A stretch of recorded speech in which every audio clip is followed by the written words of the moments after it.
Écoutez, non point l'histoire d'un roi, ni celle d'un conquérant, mais celle d'un homme qui voulut dompter la foudre.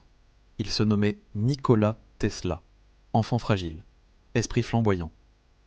Il voyait dans son esprit des machines que nul autre ne pouvait imaginer. Il quitta son pays, traversa l'océan, et arriva en Amérique avec une idée plus brillante que l'or, donner au monde la lumière. Face à lui se dressait un autre titan, Thomas Edison.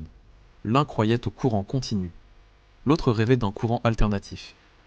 Ce ne fut pas une guerre d'épée, ce fut une guerre d'idées. On ridiculisa Tesla, on le diffama, on tenta d'effrayer le peuple, mais il tint bon. Et un soir, la ville de Chicago s'illumina. La lumière jaillit, son courant triompha, le monde changea. Mais la gloire, elle, ne lui resta point fidèle. Il refusa les compromis. Il méprisa l'argent. Il rêva de transmettre l'électricité gratuitement à toute l'humanité. Les financiers se retirèrent.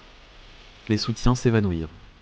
Et le génie qui avait éclairé le monde s'éteignit seul dans une chambre d'hôtel. Sans fortune, sans honneur officiel, mais immortel.